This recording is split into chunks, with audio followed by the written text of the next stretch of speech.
webinar series entitled Going Beyond Facebook, Teaching Social Media in the Classroom.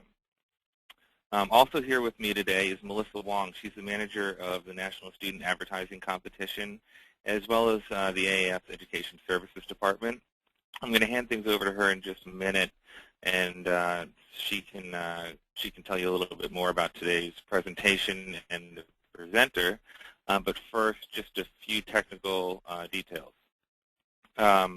First of all, if you haven't done so already, please dial into the conference call so that you can hear the presentation. That probably doesn't help you out very much if you haven't done so.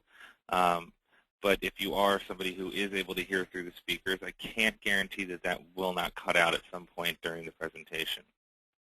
I guess once you, if you have not done so, just check your invitation. You should have the phone number and the web ID on there. Once you're in, you should be given an audio pin, and you can also find this information in the audio portion of your webinar control panel. Secondly, you can ask a question using your chat box and choosing to send us a question to staff. Once the presentation is finished, we're going to have a brief question and answer session, during which time Melissa will read your questions out loud to the presenter.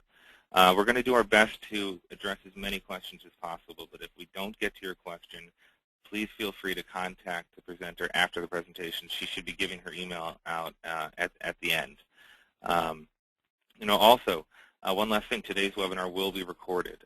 You will be able to view a recording of today's presentation via the AAF website at www.aaf.org/fromthesource. For those of you in attendance right now, I'm going to go ahead and show you what I'm talking about. If you go to www.aaf.org/fromthesource, this will bring you right here. And this is our From the Source page, and From the Source is actually the brand of most of our webinars, but the Faculty Corner webinars will also be here. If you can remember this, just enter a hashtag Faculty Corner at the end, and that will bring you directly to it.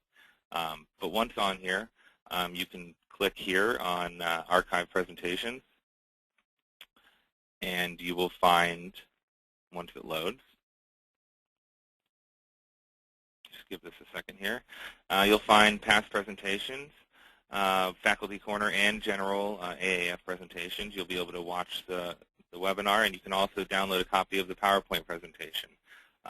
Do give us about 24 hours to get this information up. And once we do, it'll be there for you. You may have to answer a couple of registration questions, but they'll be yours to view. So I'm going to stop showing my screen here. And with that said, I'm going to go ahead and pass things over to Melissa so she can tell you a little bit about Kerry, and then we'll get things started. Melissa? Thanks, Phil. Hello, everyone, and again, welcome to today's seminar on teaching social media in the classroom. Again, my name is Melissa Wong. I'm the Manager of Education Services, and I have the honor of introducing today's presenter, Dr. Carrie Brown Smith. Kerry is an Assistant Professor of Journalism at the University of Memphis, where she conducts research on newspapers' efforts to grapple with changes to the newsroom structure, culture, and daily routines in the digital age. She is also interested in how social media is impacting journalism and democracy. Kerry teaches both undergraduate and graduate courses in journalism and teaches 2 new courses on social media that she herself designed. She also serves as the director of the Teen Appeal, which is a citywide school newspaper. Before returning to academia, Kerry managed the traveling curriculum program of the Committee of Concerned Journalists for about 3 years, going to newspapers of all sizes across the country to discuss how journalists could do a better job of upholding their values in their daily work. These workshops were based on the principles articulated in the book Elements of Journalism by CCJ Chairman Bill Kovich and Tom Rosenstiel. She was a reporter for the Eau Claire Leader-Telegram in Wisconsin. She was also an intern at the Philadelphia Inquirer, and then most recently as an assistant city editor at the Columbia Missourian. Kerry received her PhD from the University of Missouri, her master's in communication from the Annenberg School at the University of Pennsylvania, and her undergrad in journalism and biological aspects of conservation from the University of Wisconsin-Madison, her hometown. So today's webinar, we will discuss some of the ways faculty are utilizing social media in the classroom to introduce students to changing media landscape and its impact on advertising and their future careers. So without further ado, I hand it over to Kerry.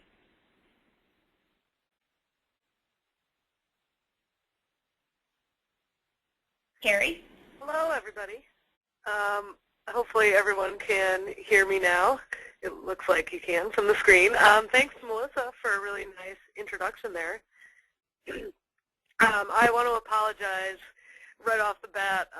I do have a little bit of a cold, and I have several cough drops and many drinks laid out in front of me here so that I won't cough in anybody's ear during this presentation. But if I do, I definitely apologize for that. As Melissa mentioned, my background, of course, is in journalism, not in advertising. But what's been interesting to me about social media is how the skill sets required by our students are converging. I have a number of advertising students and public relations students, as well as broadcast and print and online journalism students in my social media classes. And, you know, news and editorial students need to learn how to promote their work and build sustainable business models online. And advertising and public relations students are also learning how to create content and really to think like a reporter, because oftentimes they can reach customers directly online without using the media middleman in the past. So they are definitely beginning to, both groups of students are starting to have to build a lot of the same skills, I find. So what I'm going to talk about today is some of the stuff that I've been doing in my 2 special topics courses in social media that I've been teaching this semester. You know, I'm really looking forward to getting questions. I'm sort of assuming that most of you guys know at least a little bit about social media if you're interested in using it in the classroom.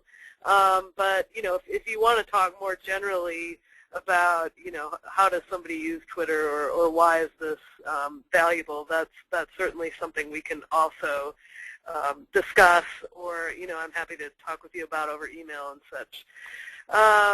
This first slide, this is a Who Am I slide, and I think Melissa went over this very well, but I've got some links in here too in case anyone later on wants to come in and check out my class blogs and my syllabi and things like that. So hopefully that'll be a nice resource down the line.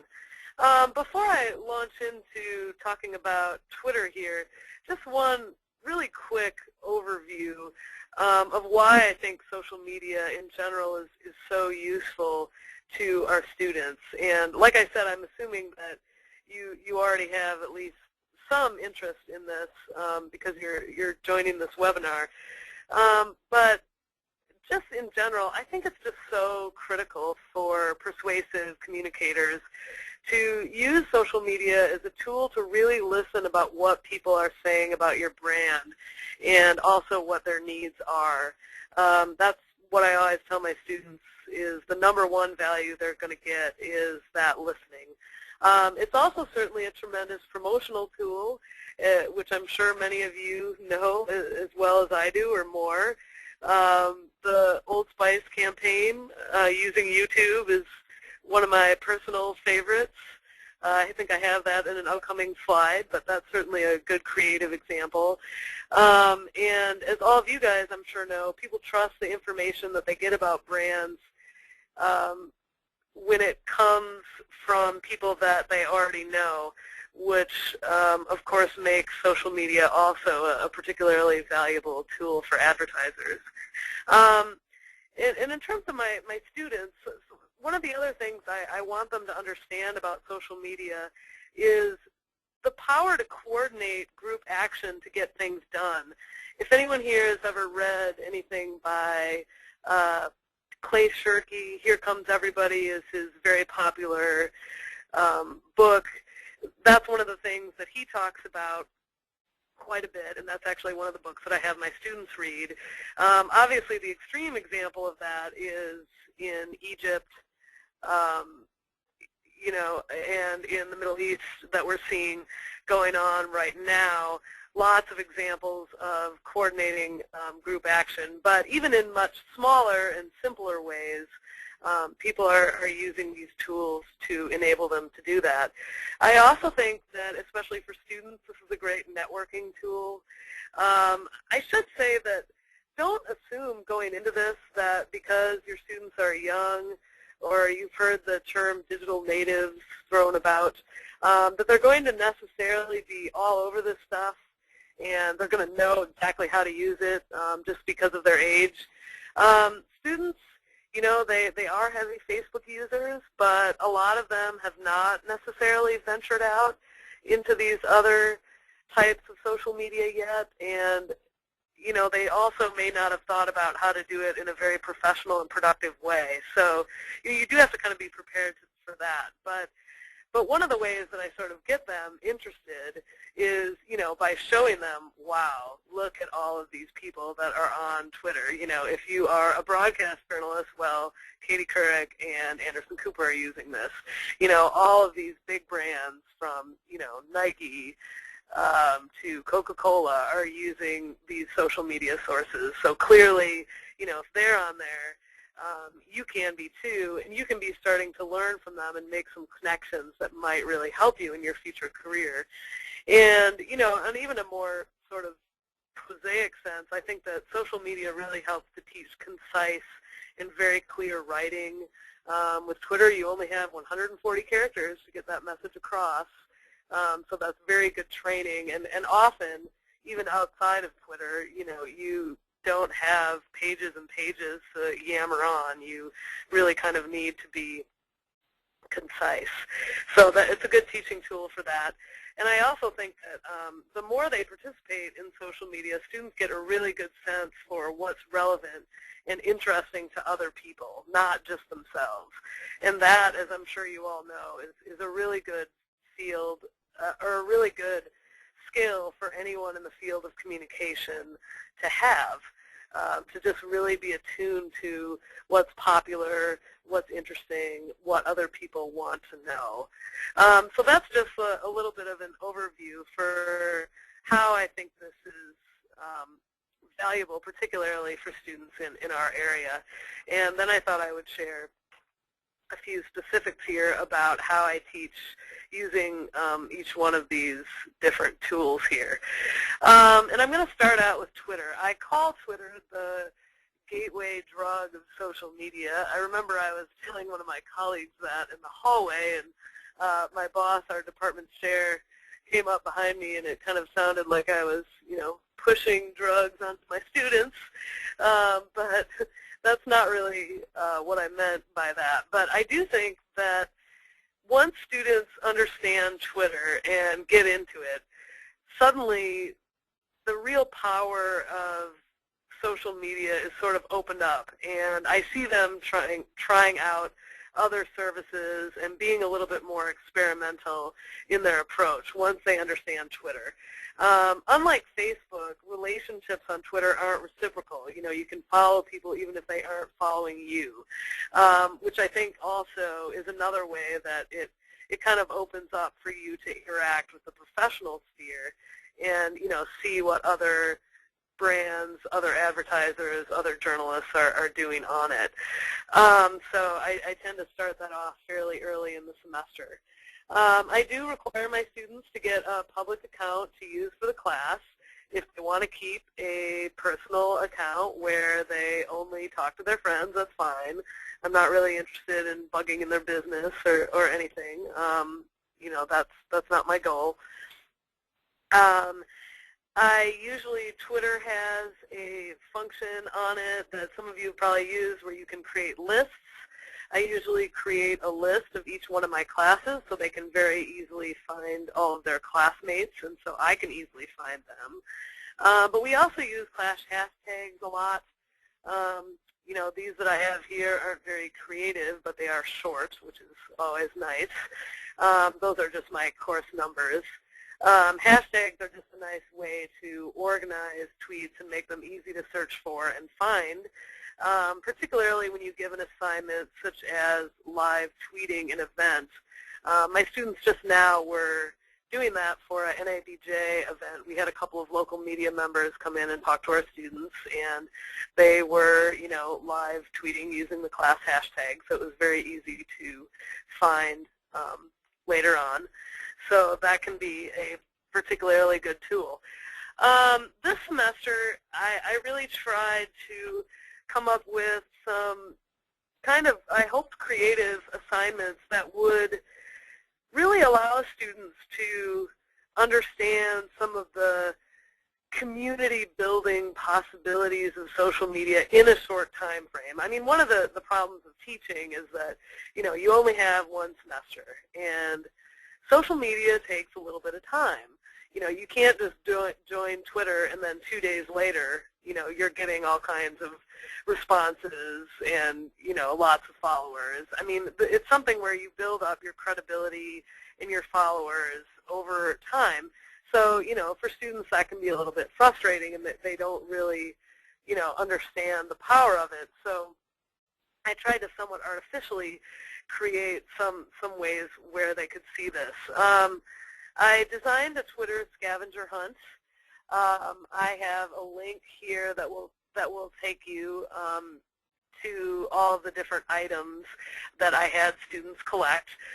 Basically, it was just kind of going around campus and interviewing people, finding their favorite spot to eat on campus, asking other professors what they thought the role of social media was in all the recent developments in the Middle East, talking to other students. And the goal here was, although in one sense it was a reporting exercise, it was also sort of a campus promotion exercise in which students were kind of showing, you know, what's cool or what's interesting about the University of Memphis. And I was actually amazed at how well this worked. I mean, I kind of came up with this assignment, and then I remember thinking to myself, oh boy, you know, I don't know if they're going to rebel or if they're really going to get into this or not. But they did. They really enjoyed it, and they said that it helped them, first of all, just figure out kind of how to use Twitter if they hadn't been using it a lot, and how to upload pictures and do things like that more efficiently. But what was cool is we immediately became a trending topic in Memphis, and you can kind of see, I have a little screenshot there of us trending, and it also shows us trending out in California, which I still don't understand. Apparently we have some random fan out there on the West Coast of J4801. But immediately after my students started doing this, the local media got interested. You can see here, Memphis News is the commercial appeal, which is our Metropolitan Daily newspaper's Twitter account. They jumped in and, you know, mentioned our students. M. Erskine down there is the digital editor for the commercial appeal. So it was neat for them to see how they were getting attention from major local media.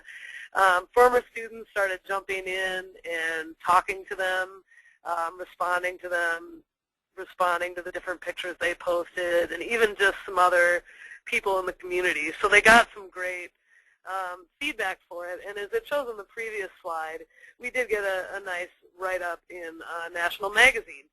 But the scavenger hunt wasn't just limited to, you know, Memphis and my students. Students all over the country participated in the scavenger hunt. We had Lehigh University in Pennsylvania, Oregon University, Drury University, Indiana University, St. Edwards in Texas. A whole bunch of different schools got involved, and our students got to talking back and forth. and responding to each other. And we had a little bit of kind of a friendly competition going to see, whose campus was the best and whose tweets were the best. So that was really a lot of fun, and the students really felt like they kind of got to know each other a little bit through that conversation between schools. I was particularly excited when I heard from a professor from the American University in Cairo, Egypt, that her students were going to do the Scavenger Hunt. So that was extra exciting. So my students got to see, especially this semester, I can't really think of another area of the world that is more relevant to learn about and to have conversations with. So my students got to talk to some students in Egypt, and it was interesting to see them interviewing people about the role of social media in revolutions, given that they certainly had more first-hand information than any of us on that. This is just some examples of some of the twit pics that my students shared during the Scavenger Hunt. You can see they did a nice job here with this. We also did kind of an update of this just last week on St. Patrick's Day. We teamed up with another course that is doing some hyperlocal reporting on a neighborhood here in Memphis, and we did a special St. Patrick's Day Scavenger Hunt in that community. So it was sort of a mini field trip, and my students met in this neighborhood and interviewed people and took some pictures of green things and other stuff. So, and that also was a lot of fun. So that was kind of a combination of using Twitter and also doing a little bit of community reporting. The local businesses were actually really quite pleased. We worked with them and kind of gave them a heads up that our students would be swarming them on that day, but I think they thought it gave them also some nice free advertising and, sort of showed their places to be happening spots that you might want to go to on St. Patrick's Day. So that also went really well. And I have, like I said, that link on the first page takes you to the Scavenger Hunt. You could certainly still do that this semester or in future semesters. And let me know. I've tried to keep adding to the list of who's doing it so that our students can, check out what your students are doing and maybe say hi to them and, have some discussions and such. So that would be great. Oh, and this is just a little pie chart here of my students' contributions to the Scavenger Hunt. There's a tool called Archivist. It's actually not for Macs. I think it's only for PCs, so that maybe will make it less useful for some of you. But it lets you archive tweets so that you can save them. You probably know they're a little bit ephemeral from Twitter itself. But it lets you export them into an Excel file so that you can keep them. But it also gives you some fun little stats like this. I'm not sure this is of a huge help, but you can kind of see which students really rocked it on this one. One other quick thing to note about that is I did partner my students up into teams to do this. Not all of my students have smartphones, although I'm very conscious of student finances, but I really encourage them to get one because I just think it's one of the best investments that they'll make, especially if they're, a journalism or a communication major. But, I usually have enough so that at least one student in the class can upload pictures to Twitter from their phone. Of course, you can tweet just from a regular old flip phone using text messaging, but, it can be nice to have, somebody that has a smartphone or an iPhone or a Droid or something like that. So I did partner them up to kind of make that technology part of it a little bit better. And then after we had the Scavenger Hunt, my students actually requested, believe it or not, to talk more with West Virginia University and some of these other schools. So we actually devised a chat on Twitter. We used this hashtag that you see right here, JRLWeb, And we had some, some of you maybe participated in Twitter chats before, but, we had some questions for the students to answer, and I think they enjoyed that quite a bit. We got some good discussion going, and it was a lot of fun. You can kind of see in the picture on the other side, my students all kind of laughing while they were participating in that with these other students. I also required them to participate in one of the many professional chats that go on Twitter every week. There's, of course, a brand chat. There's a web journalism chat. There's tons of them, really, because I wanted them to get that experience of talking to the professionals, not just other students. Even though it sounds really frivolous, I gave them extra credit for tweeting during the Grammys and Oscars, partly because I think they can learn a lot in sort of a sneaky way while they think they're just screwing around having fun. But they do learn something about Twitter, and they learn something about audiences when they're doing that. And we also had multiple schools participating, so that was kind of fun, using a common hashtag for both of those events. And I also get all my students, I love this as a former news person, but whenever we have major storms in Memphis, we had one, well, it wasn't a big, I'm from Wisconsin originally, so it wasn't really a big snowstorm, but it was for us here in Memphis. Oh dear. I'm getting a signal that the audio is lost, but I don't know if that is, oh, okay, all right. I think that was back. I just got a weird beep in my phone and then a little lost audio signal, but then it came back up, but I'm not seeing anything from Phil, so hopefully you guys can still hear me. Hi, Kerry. Okay. Kerry, you're good. You're fine. But whenever there is a storm, it went in like and out that, for a second, but I've gotten you're my okay students now. out to tweet what they see, from wherever they happen to be.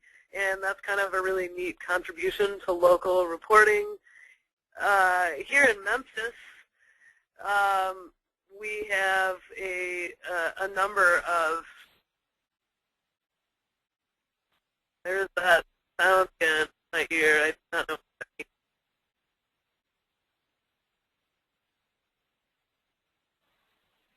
Kerry? Yes.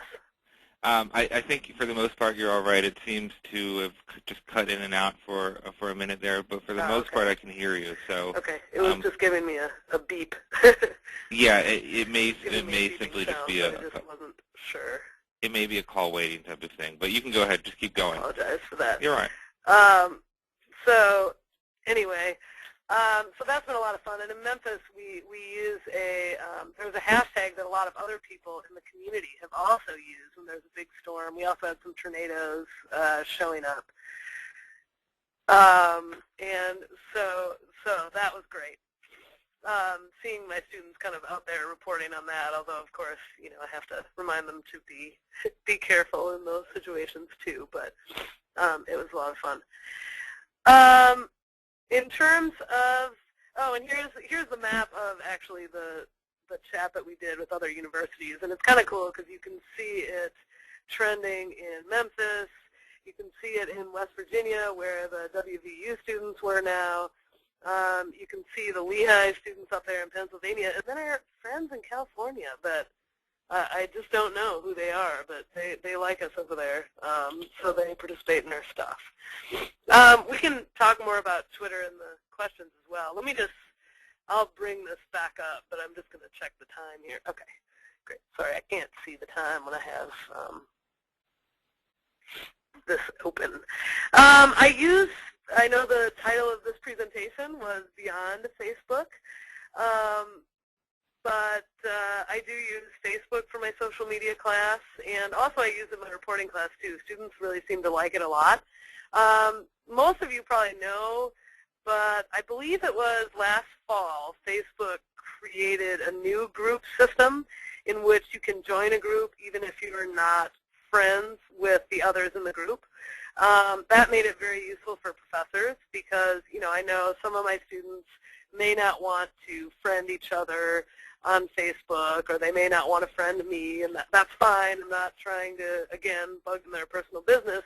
So groups kind of gets around that. And I sort of oversaturate possibly my students with links, but I send them all kinds of links, and they post links, and we can comment, and it's a good way also to have kind of a back channel going with things that we've talked about in class in addition to Twitter. I also have my students blog. Blogging, I think, really is a form of social media that, for some people seems like it's almost become passé now, but I think blogging is still very worthwhile for students because it gives you kind of a hub from which all of your other social media efforts can emanate. So I think it's still worthwhile to have that. I let my students choose any topic or beat that they want to for the semester for their blog, and that helps to give a little bit of a focus for some of these social media efforts. If you don't really have an area of focus, a lot of times students don't really know what to tweet about, or they don't have anything substantive necessarily to tweet or blog about. But if they have a topic, and especially if it's something that they're passionate enough about to really work at, I find that works well. So, some of them are doing things like fashion. I had one student do MMA. I had some students doing Tiger basketball. I used to force them into sometimes real serious stuff, but now I kind of let them pick because I find that what I'm really looking for here is their level of effort, and they do a nice job with that. I use WordPress typically because I think that's a good skill for them to develop, because a lot of employers look for WordPress, but Blogger has a lot of new features now that are really nice. Posterous and Tumblr have very stripped down, very easy blogging platforms, so those can be nice. I use Posterous for my class blogs for that reason. I always have a class blog as well, where I post reminders of what the assignments are, since my students can't ever seem to keep track of that. And they can also post to the class blog questions that they have. So that's yet another spot for things to go. I often give students blog buddies. A lot of times I do pair up one student that's already very skilled in a certain technology and another student that's brand new to it, because I think that works well for both.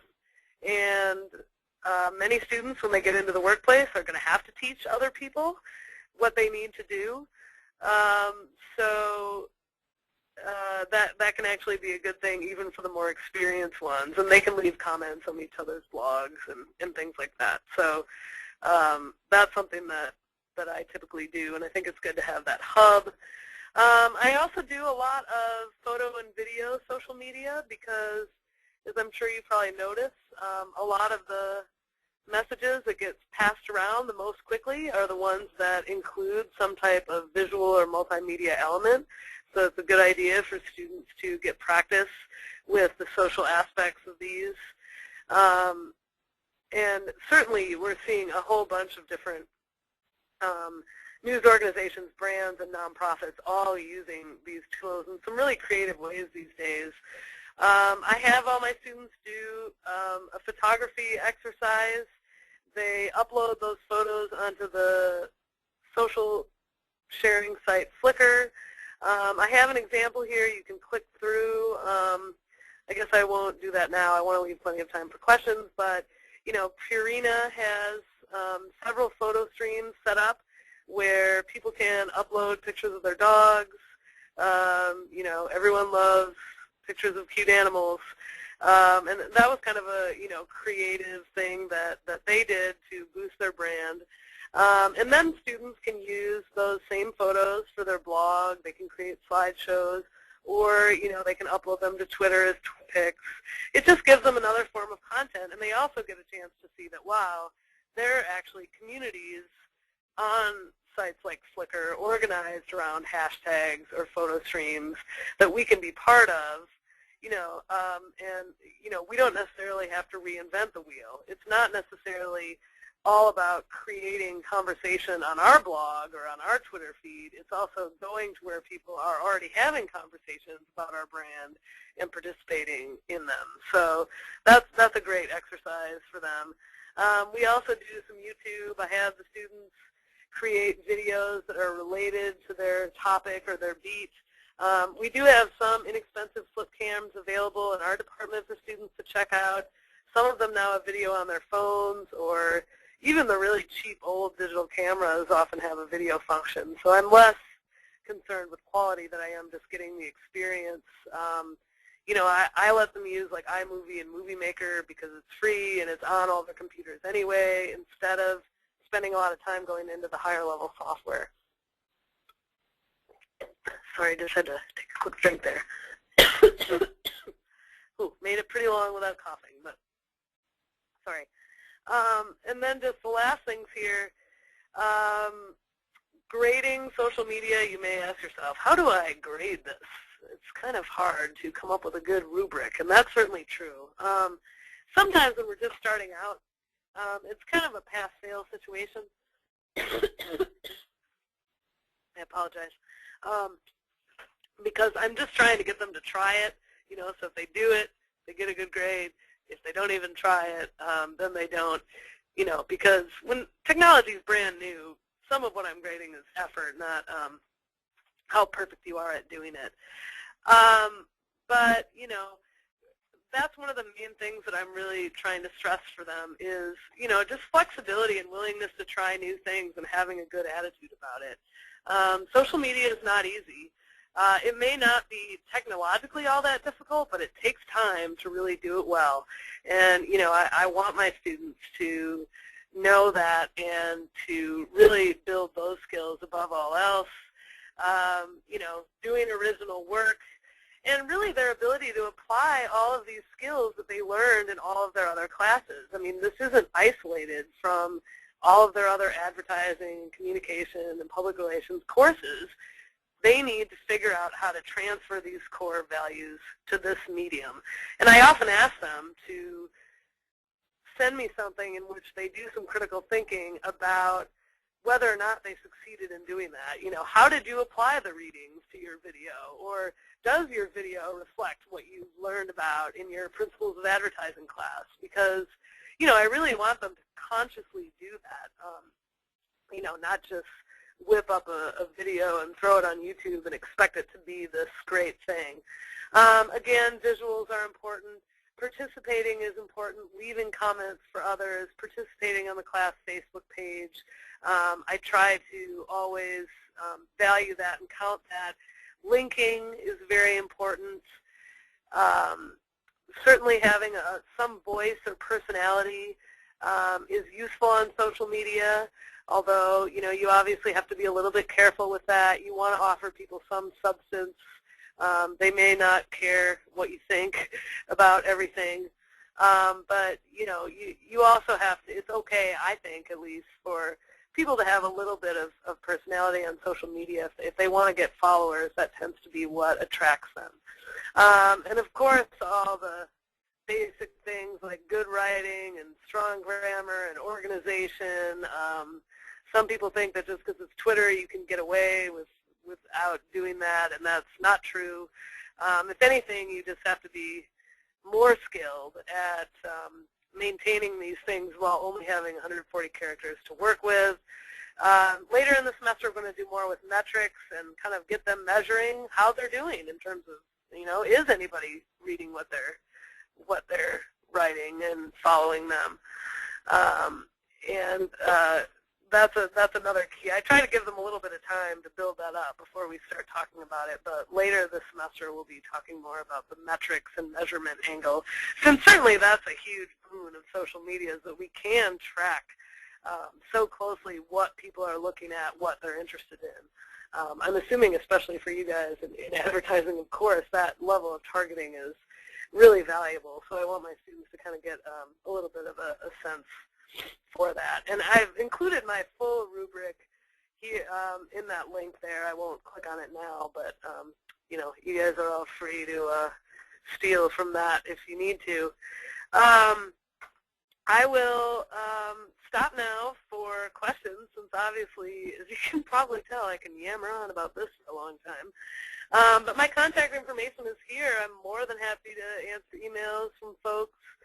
And there's my Twitter name. I'm glad to respond to you on Twitter and such.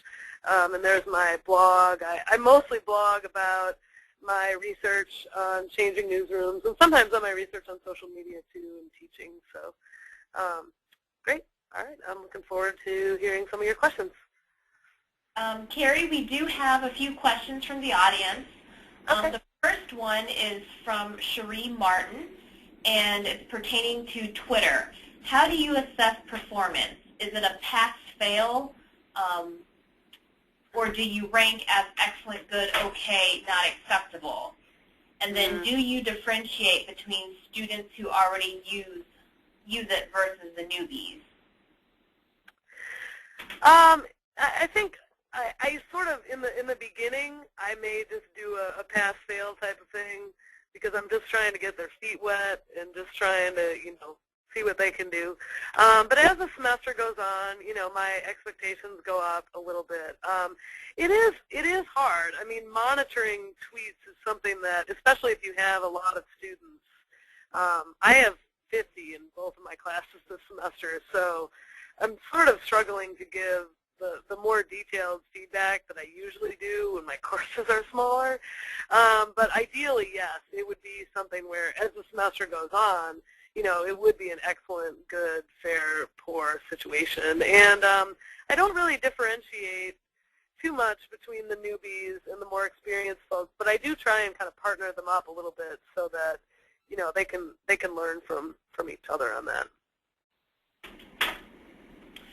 All right, the next question is from Karen Lansendorfer, and it's about Facebook.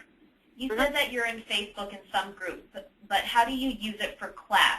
Is it simply another means of communicating with your students, or do you talk about using Facebook as a marketing or communication tool for companies? Yeah, I do talk about how brands are creating, their own pages. We haven't actually done that quite yet, but that's in the lesson plans coming up, to look at some best practices and some examples of what other brands are doing. I've thought about that. I haven't really had my students sort of take that next step in terms of creating a page for their topic area, because I'm not sure they're quite at the stage yet where they're ready to do that, although that could be an idea for future semesters. But mostly I use it also as just like another spot where I can communicate with them, and it's particularly good with sharing links. It's just, I think in social media, if you're really going to be on top of it, you just have to keep reading, the trade press all the time and keep up on these latest stats. So I try and share a lot of that stuff with them using Facebook. But yeah, we do talk about, how brands are using it. I mean, certainly even more so than Twitter. Facebook's just the 800-pound gorilla in terms of its sheer size and the number of people that are on there. So it's definitely something they got to think about a lot. Yeah. Then Karen also asked another question. How did the students then take their new, quote-unquote, awareness of the social media tool and apply it to marketing, communication, and advertising problems or strategies? Do you have additional assignments to work them through this? Because sometimes she feels getting students to do this next step is challenging. Yeah. No, I definitely agree, and that's one of the reasons why I ask them, after they finish an assignment, I sort of make them write that down. How would you, use this tool, in your future career? I mean, I have very specific questions that I have them then reflect on to try and force that process, and get them to do that. I do see it, though, sometimes, in some of my former students, I mean, this is kind of my first time in the current semester having a lot of advertising students in my class, because usually I teach primarily news ed students. But I do see a lot of my former reporting students. They are using Twitter to report. So at least some of them are. So at least some of them got it. I mean, I think sometimes you do lose some people. It's hard to get them to sort of, when no one's breathing down their neck making them do it, they're not necessarily thinking about the applications. But at least that's my hope, is by making them really reflect on it, is that they will take that with them when they go forward. So, yeah. All right, the next question is from Maria Wignall, and she's asked, with you, Kerry, teaching social media, what books do you ask your students to read for class? I have them read, I have Mark Briggs' Journalism Next that I have them read. It's a real small, pretty cheap little book. Even though it's kind of more journalism reporting oriented, I think it's a really good guide to multimedia. It talks about search engine optimization a little bit. It talks a little bit about microblogging, crowdsourcing.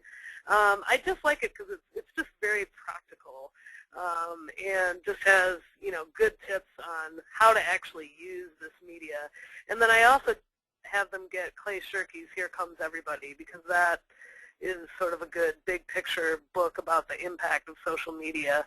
But I also do, you can check out my syllabus. I do lots of links because to me that's the best way to both provide something that's economical for students. I'd rather have them spend their money on a smartphone, and it's also more current because textbooks go out of date so fast. I'm not really a big fan of textbooks, and these two are both, you know, also very small and inexpensive that I've assigned, and they can usually get used. So, but then, you know, I have all kinds of other links to great pieces that I found and bookmarked that are also on the syllabus for them. The next two questions pertain, you know, kind of refer back to your slides in the webinar. The first one is, again, by Maria, and she has asked, you used some visuals earlier that show the geography of those tweeting during your quote-unquote events. How did you do that?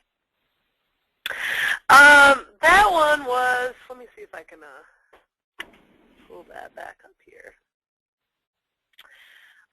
Those were all from the Trends Map site. You can go to Trends Map online, and it will show you different trending topics all over the country. The ones that I use, I did like a search that you can only see the J4801, but you can also use that site to just see, you know, like what's trending in general all over the country or all over Europe. It's really kind of neat. You can see what people are talking about using the map. So yeah. And then the second question is about the Scavenger Hunt. How did you set up the network of schools that participated, and how did that come together?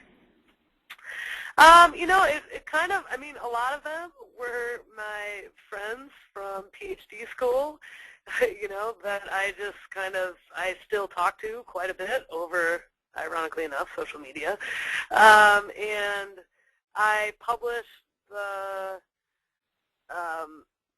whole list, the full assignment online, you know, like I gave you guys a link to that. And then I also tweeted that out. And I had a number of people that I don't actually know, like the professor in Egypt I didn't know before this. She just happened to see it and thought it was a cool assignment and decided to get her students to do it. You know, I think it works the best if the schools, if you get at least a couple of other universities to do it in a very similar time frame to you, because the closer you are to the other students doing it, the more the students sort of see the synergy there.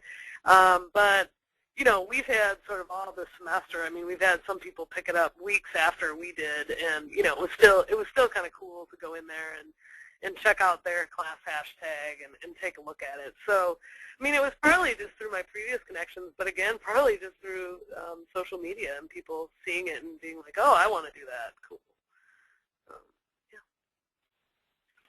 The next question is from Neil Alperstein. He says, I hope your department and university appreciate all the time it takes you to stay up with all of your students' tweets, blogs, etc. Now his question pertains to, do you use wikis, or perhaps have you considered building a virtual world like in Second Life? Ooh, yes. I do use, we do wikis. We have a Wikispaces site that I recently set up because that's free. And we've been kind of experimenting with that a little bit this semester, just to kind of see some different ways of doing that. But I wanted my students to have, you know, the experience of trying to co-edit something and seeing how that worked. That's went okay so far, although they didn't, for some reason, they didn't like that as much as they do some other things. I'm not sure why. Maybe it's just the group that I have right now. I haven't really thought about Second Life yet. I mean, I would love to do something like that, but you know, I just sort of, our semester has already kind of been packed in with all these other tools, so that hasn't been an area I've gotten into yet. And you know, and I think you're right. I think there is kind of a misconception that all this stuff is somehow kind of easy, I don't know, because it's fun, or because we think of Facebook as being, you know, just something you do with your friends to screw around with, that it's easy to keep track of all this stuff. And it really, you know, it really is kind of hard to keep track of students and make sure they're doing what they're supposed to do. You know, sometimes I have them email me, even though this is also kind of cumbersome too, but even though I could find their stuff in other places, I have them email, you know, email me a link to your blog post, so that I can then, you know, I get the email, then I say to myself, oh, okay, there's your blog post. I'm going to check it off in the grade book. You know, as opposed to be like digging around, trying to find the post on their blog and stuff. So that's one of the things I've done. But it can be really challenging trying to monitor what they're all doing when you've got them on, you know, 6 different social networks doing different stuff. So, yeah. All right, Kerry, we've got just a few more minutes left of today's webinar, and we're going to have, I'm going to present one more question. And then those of you who didn't get a chance to ask or come up with some additional questions later on, Kerry's email is available at the end of her presentation, and you can direct your questions to her that way. The last question for today's webinar is from Maria Rivera. And she's asked, in terms of educating yourself, in addition to using social media, what other resources have helped you in staying ahead of the curve, and are there specific educational resources you might recommend? Yeah, definitely. I mean, I think that Twitter actually itself is a truly amazing resource, because increasingly there are so many other professors that are just like us that are on there and really freely sharing their syllabi and their, you know, ideas. Certainly you can go in and check out some of my lists and people that I follow. I know that I can't think of all the websites names off the top of my head, but there have been a number of professors that have kind of linked up to other course blogs and course websites, so that can be a really good resource.